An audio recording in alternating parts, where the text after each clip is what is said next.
yeah, people are arguing across each other.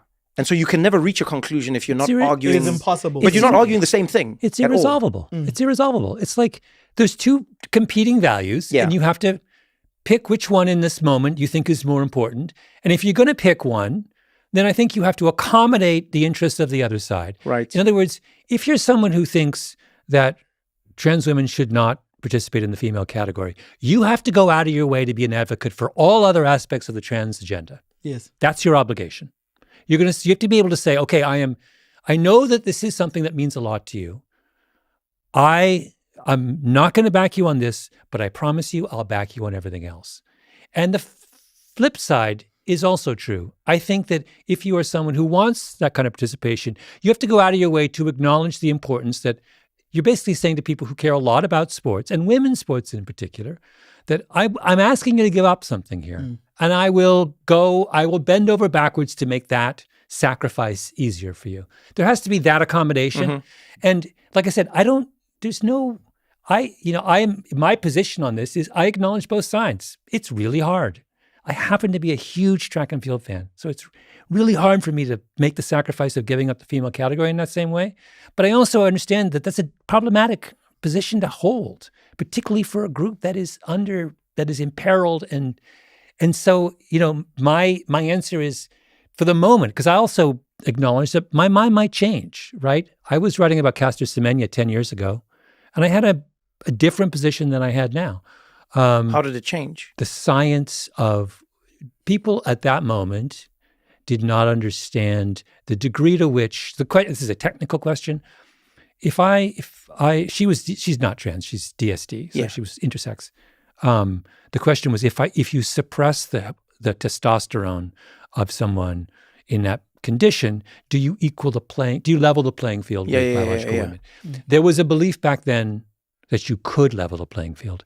Now the science seems to be that there's still a considerable historical advantage. Yeah. So it's more complicated, right? But that side it's super complicated. All you can say is, if you're going to pick one side, you have to accommodate the other. I often find that we're stuck in these situations and these conversations because we allow ourselves to suffer from a lack of imagination. And the reason I say that is because we act like what is always was and will always be. Yeah. Okay? Yeah. So I look at people now arguing hard, the women's sports, and I go, if I was to rewind time and go back decades and decades and decades, I would argue that those same people would be the ones going, women can't do sports. Women can't, and we would see that. Do you know what I mean? There was a time when women were stopped from getting into sport. Like people were like, no, a woman can't box, a woman can't run, a woman can't, no. What do you mean women's sports? Women's public bathrooms. That was the one that like blew my mind the most. Was in America, people used to fight against women using a public toilet. They were like, no, you go, what are you doing? That's for the men. You go home. What are you doing? Was that to stop them from not going too far? No, it was just like this idea of like, it just didn't make sense because of the way things were. Got it. Same thing with black people. There was a time when people were like, so you're saying black people, quick story. My dad at some point ran like a small little restaurant, would be a strong term. He cooked food for people and they came and like ate at it. It was a tiny little place in Johannesburg, just outside of Johannesburg actually. And I asked him, I was like, oh, what happened to the place? He's like, oh, it got shut down. I was like, what happened? He's like, they shut it down because I wanted to serve black patrons and white patrons. Then I immediately was like, my father, the saint. What a legend. Then he was like, no. I don't care about the race thing at all. He's like, I don't care. He's like, it just didn't make sense to me. And he's a very he's Swiss German. He was like, this makes no sense. Black people and white people eat the same things and use the same cutlery and are the same. What are you doing? It's also terrible for a business. And what the apartheid government wanted is they wanted my father to build an additional bathroom just for black people, because they were like, white people and black people should not use the same bathroom. This is scientific. That's what they even said. It's science. And then my dad was like, no, sorry, I'd rather shut down the restaurant because this is crazy to me, right? So he had his own reason, which I guess aligned with good, but he doesn't even accept it when I go, that was a good choice. He's like, no, it just doesn't make sense. Now, when I come back to the world of imagination, I go, if we acknowledge that the things that are weren't always, then we acknowledge the possibility that something new could be. right? The Paralympics is an example. Yeah. I remember when the Paralympics first started, like first started, people went, this is crazy. And they changed their minds now. Now, have you seen how big the viewership is? Have you seen how big the endorsements are? You go to a city or a town when the Paralympics is on, the advertisements change, there's major campaigns. It's no longer even, it just moves over to the Paralympics. You get what I'm saying? And in the Paralympics, I found some of the most creative thinking because they went, to your point, how do we find a measure of fair in a thing that we've also invented in terms of fairness? So they're like, how do you say that a person missing a leg from the knee down, who do they run against? Somebody with the same thing? But what if that person has no legs, but it's only from the hip or not from the hip or an eye or a hand? And they were like, you know what? We're just going to work to figure this thing out. We're just going to work to figure this thing out. Because I think whoever was organizing this, remembered the original idea of what the sport was supposed to be. It was a competition between people, and they were participating in something that we've imagined. It's not real, guys. Like, this is not, do you know what I mean? It's not gravity. The rules and the lines that we draw in a field. There's a wonderful quote to this very point, that sport is the willing acceptance of arbitrary constraints. Yes, that's exactly it. So here's an example I was thinking of when I was going through this. I went, we make it seem like in some sports, it's just man, woman, right? That's it. But then in another sport, we'll go, no, it's not just man, woman, it's also age. Age is important. Age, yes, the under 16 World Cup. Oh, why do we have a different category for? Well, they're younger. So who says they should get a different category? But we accept that, right? Boxing for me is probably one of the craziest. With the classes? Guys, at some point, and you can clearly see when people want to make concessions, they'll make them. If you think about it, technically boxing should have just been, you fight him, the winner's the winner. And then at some point someone went, bro, I'm skinny, man. Come on, this is not fair. I can't beat that guy. And they didn't go like, well, then you're out. They went, all right. We're going to make a class. Skin into skin. For these feather light people. You guys who has light as feathers. I love that about boxing, though. But this is what I'm trying to say. But in running? No, but this is what I'm trying to say is like, imagine we have a sport where you can come in weighing feathers all the way to heavyweight. We've given, and it's not 1, it's not 2, it's not 3, it's not 4, it's not 5. The weight divisions do this, they do this. And no one would say to you like, that's crazy, that's so many divisions. Yeah. I wonder why we never engaged in these conversations. You know who the worst offenders are? The swimmers who, they've just created a sport to maximize the number of medals they give out.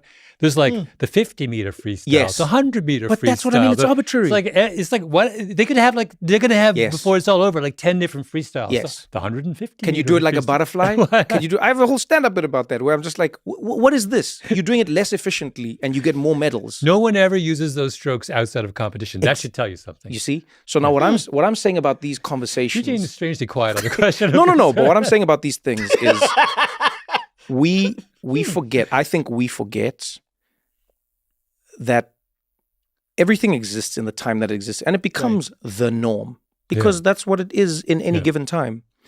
But if we stop imagining possibilities, then we're going to be tied to what is now, but not what could ever be.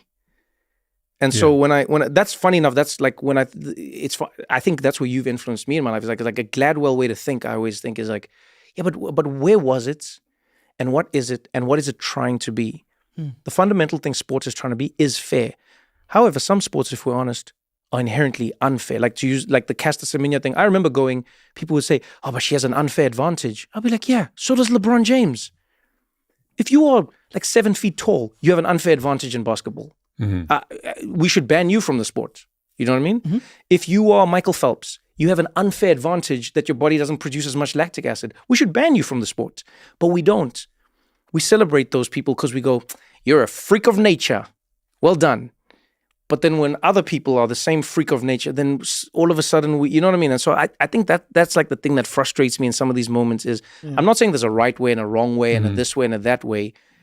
But it's like, man, if you can find a way for more people to participate and you can make it as fair as possible, like the UFC does, like boxing does. I will watch 2 skinny men fighting, and then I will watch 2 of the bulkiest men fighting, or for that matter, women in UFC. And I don't go like, yeah, this... You should have been the moderator of this panel. you would have survived much. Jesus, what was I? What was I thinking?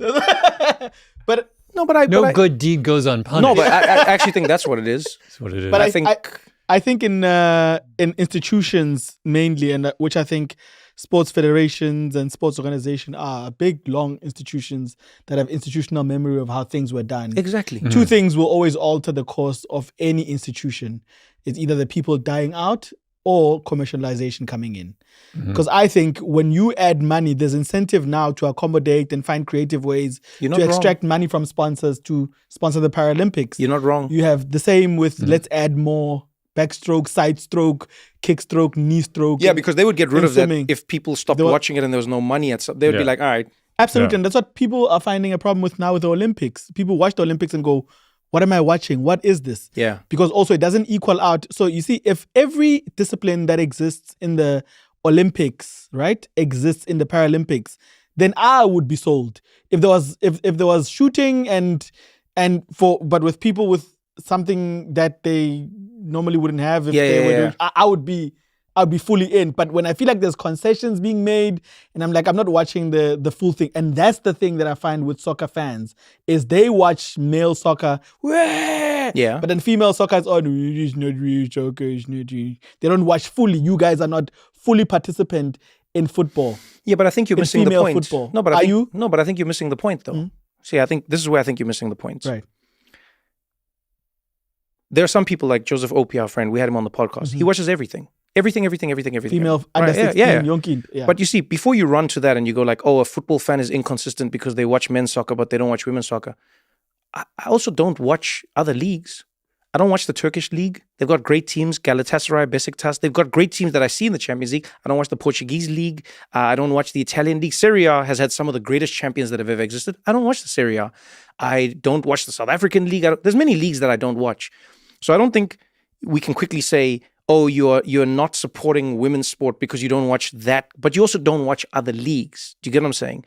I think the more important thing to ask ourselves is why people are or aren't allowed to just like be part of a thing before we even get to commercialization. Because I'm not saying that everybody must watch the same thing the same. But what I'm saying is, if a skinny ass man is allowed to be a boxer, a man who weighs less